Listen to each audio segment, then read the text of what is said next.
Hello everyone, this is Brad Richter for Richter's Reviews. I'm back after 3 months, kind of like a 3 month vacation from YouTube. But anyway, there's been a lot of stuff been going on in the YouTube community, a lot of stuff going on in my personal life. So I'm basically trying to get back into doing these videos. I've got a couple people that have inspired me to do this again, and hopefully they'll leave a comment down below, and I will respond back to them. Anyway, today I'm going to try to do a more in-depth review of a movie that I have personally liked for many years. The first time I saw it was in 1986 at a video store where you've probably seen the other videos where I've mentioned a video place called the Video Barn I go to. So yeah, that was the go-to place for me to get to rent videos, horror movies, action, all the kind of genre movies. But basically, I did a review on this. I think it's probably been about 2 years, maybe ago, and I figured I would just kind of update, do a little more in depth or a better review than that one. So basically, when I do these videos, that anybody that's subscribed to my channel and has watched these videos, anytime I do these videos, I don't pre-plan these out. I mean, yeah, I may pre-plan the movie that I'm going to review, but I don't write down and jot down what I'm going to talk about, and what is pretty much a spur of the moment, comes right from my head right to the camera, so you can hear, and it's not. I don't try to script anything. So you're getting what you're going to get. So and it's kind of like a live stream basically, but it's not live. But the movie I'm going to review is called Neon Maniacs, and Neon Maniacs has started to get quite a cult following over the past 33 years now. After the past 30 years, it's been slowly getting back into the cult classic category of horror movies, and there is a certain amount of people out there that don't like the film, and there's a certain amount of people out there who have not seen the film. It's been out on VHS, Laserdisc. It actually has a DVD and a Blu-ray release. The copy that I'm going to show is the DVD that came out in, I believe that was in, what year is that? It was in 2003 when the DVD came out. And I remember when it came out, I bought it, and then things came up to where I had to pawn it, and then I wasn't able to get it back, and then over the time period, it started becoming a hard item to buy, because it started becoming a rare item on DVD. And about 10 years, probably about 7 years ago, I actually found a copy of it, and I rebought it on DVD. So many people have seen the cover. This is the cover of the DVD, and this is the back. The only thing on the disc has a theatrical trailer, and it has mono sound, and it comes in it's widescreen. But the one thing that I really thought was really cool, that for the DVD that Anchor Bay released, is they came with a sleeve. It came with a little sleeve inside, a little insert that DVDs used to do back in the day, and it's got a little synopsis of the film and how it went about doing it. I always liked the DVDs, how they have the chapter selections. And those, for those who don't know what the disc looks like or would like to know, that's what the disc looks like. Basically, Neon Maniacs is kind of like a bunch of creatures that live underneath the Golden Gate Bridge, and they come to there's not really an explanation why they kill, but they come and they kill these people, and there's I think there's 10 different kinds of maniacs. You've got slasher, juice, you got a cop, you got a Neanderthal man, you have Mohawk, you got soldier, you got like a beast looking thing, you got like some kind of weird looking monster guy, but the guy who plays the doctor maniac is played by none other than Andrew Divoff. Now, Andrew Divoff, you may remember him years after this playing in Another 48 Hours. He also played in Toy Soldiers, and but his main claim to the horror fandom was Wishmaster. He played the Jinn in the first two Witchmaster movies. But this was actually his first time being in makeup as a maniac. Some people know that, some people may not know that. Some of the other cast in this movie, Alan Hayes. Alan Hayes went on to play in, prior to this, he had played in Friday the 13th, the final chapter. And he's done some other little things here and there over the years. He did write a movie called The Gingerbread Man. No, it's not the horror movie. It was more like a thriller kind of film. He went under the name of Al Hayes, I believe his name was. Also, Leilani Sorrell, who years later went on to marry Miguel, the late Miguel Ferrer, and you may remember her from playing in Basic Instinct as Sharon Stone's girlfriend in the film, and she's done some other stuff over the years, and I think she may have dropped the Ferrer part because they got divorced. And there's some other people in this movie. Donna Locke, she plays the young girl who discovers because basically Donna Locke plays like this younger girl who that's into horror films, and she likes to do these little films with her friends. And she discovers one of the maniacs comes in her house, and she ends up getting it tossed into the bathtub, and it starts to melt. So now she kind of realizes now that the maniacs, the only way to kill them is by water. Now, a lot of people may think, well, why would this be called Neon Maniacs if they don't glow and they don't they're killed by rain? Well, to be honest with you, I think the title pretty much fits the film. I mean, yeah, I guess they could have used a different title, but it is what it is. It's almost a 35-year-old film because it was made in 1985. It got released in 1986 in the video stores, and to me, it's one of my favorite. Not my all-time favorite horror movie of all time, but it's definitely in the top 10, just because of the way the film was made and how much people hated it for years, and they despised the film and had so many loopholes in the film. There's some bad acting in the movie, but you know what? I mean, I go past all that, and I just go when I watch a movie, and when I've been watching movies since 1980. I'm 43 years old, so in 1980 I was 4 years old, and I've been a big movie buff since then. And if anybody follows me on Instagram, I've seen almost 27,000 films. So, and out of them 27,000 films, I've seen almost 6,000 horror movies.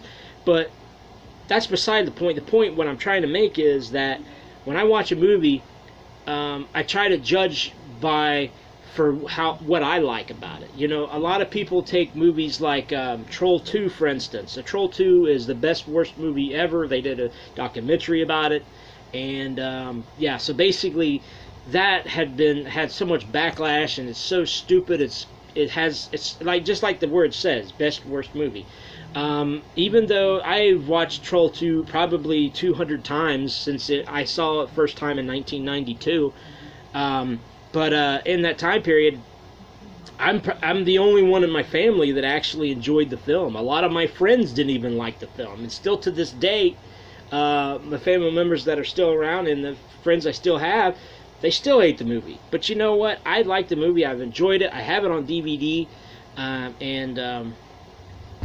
But getting back to Neon Maniacs, also some people may want to know, there's some other cast members in this film that you may have noticed too. There's a lady by the name of trying to remember her name. Well, she was in Friday the 13th Part 2 as and her name is escaping me at the moment. But she played in this, and she also played in Friday the 13th Part 2. She played in Slumber Party Massacre 3. And she's played in some other films. She doesn't do many conventions. I think she's been starting to do conventions.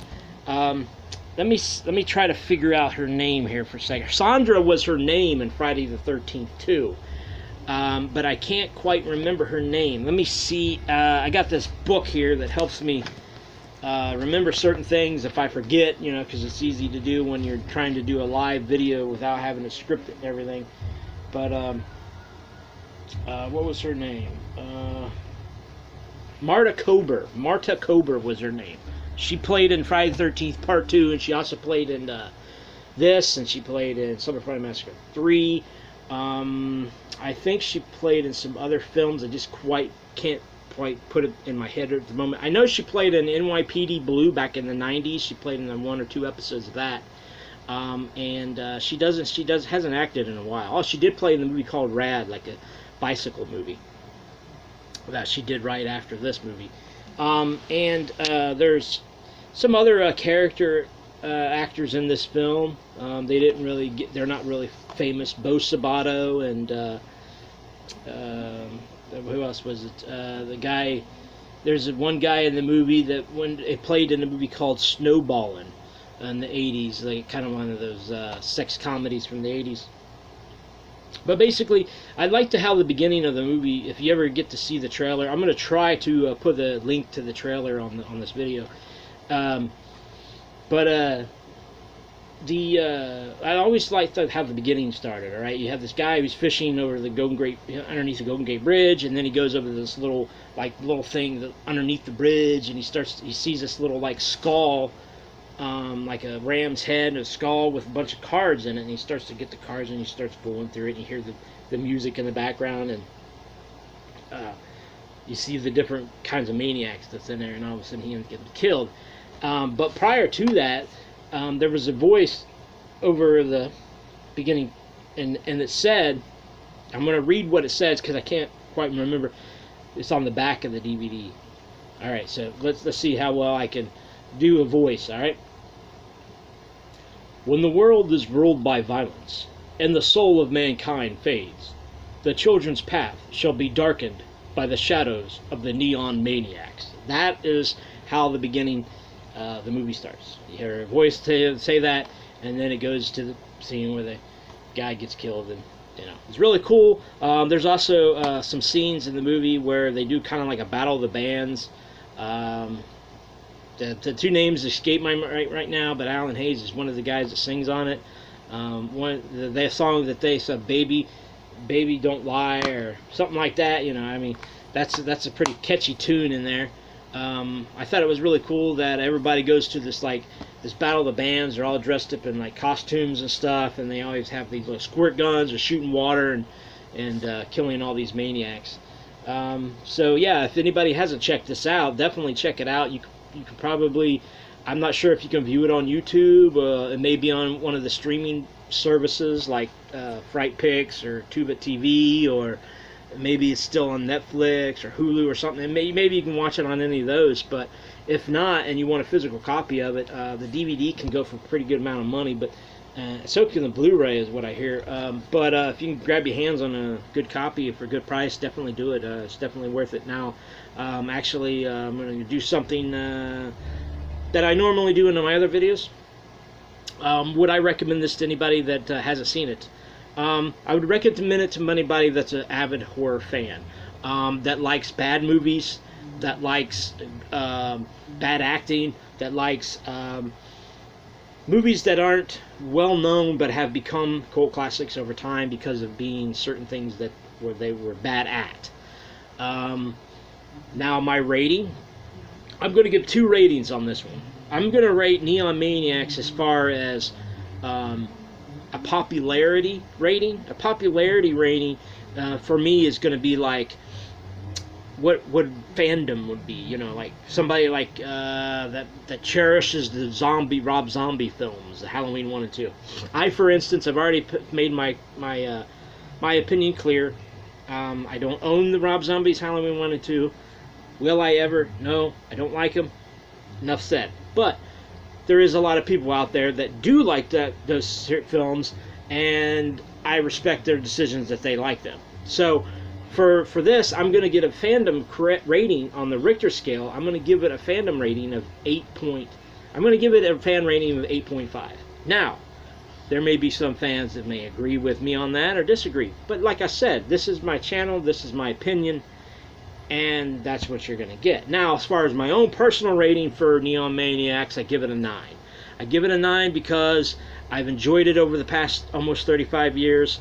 I have cherished every moment of watching the film. I'm actually doing a second review on the film. I have a lot of friends on Instagram and Facebook that actually like this film, and it's nice to be able to talk and show the appreciation to a film that had so many behind the scenes problems getting the movie to the screen that you know, it's all inspiring to know that there's a lot of people that enjoy this film. So all the people who haven't seen the film, now you know my rating. If you agree or you don't agree, check it out anyway.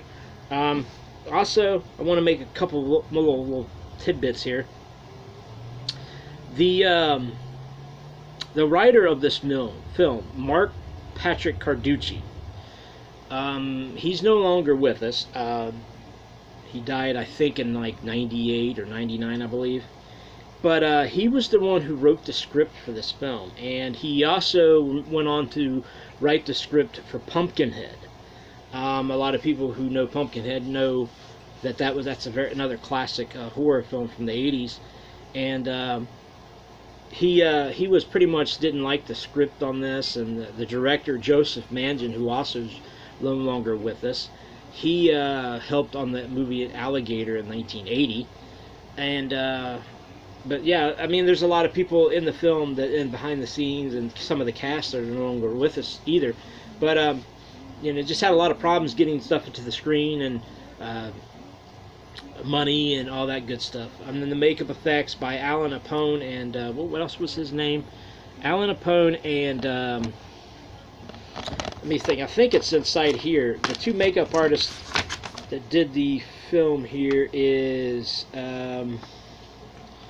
where's that at here?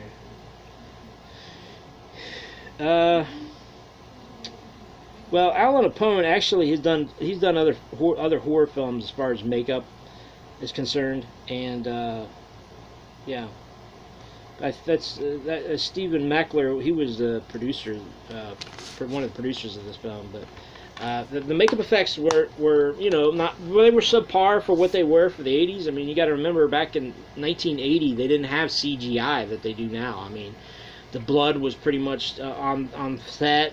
There was practical effects, which is more like some things I like more seeing practical effects than I actually like seeing CGI. Now there are certain films out there like, for instance, let's take like the Terminators or the new the Prometheus or Alien Covenant or the King Kong, Godzilla, the Transformers. You know, certain things like that you're going to have to do CGI because you can't do really practical effects if you want the film to succeed and be good and interesting. But back in the 80s, you didn't have CGI, and you had a lot of practical effects. That's why you see a lot of the films with, like, The Howling and The American Werewolf of London and all that good stuff where they're using the bladder flex. And Tom Savini, another godfather of gore, you know, he did all the practical effects where you can grab a hammer and bust somebody in a knife and cut somebody's hand off when it's actually more of an illusion thing. So, yeah. So, basically, bottom line, Neon Maniacs, to me, is a 9 on the Richter scale and a fandom rating of an 8.5. And so hopefully you enjoyed this this movie review.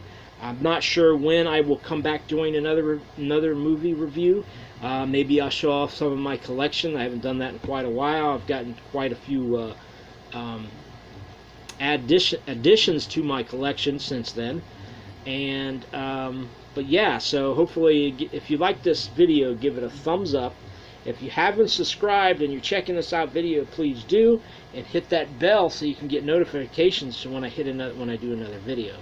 Okay, so my name is Brad Richter. This is Richter's Reviews, and I'll catch you next time.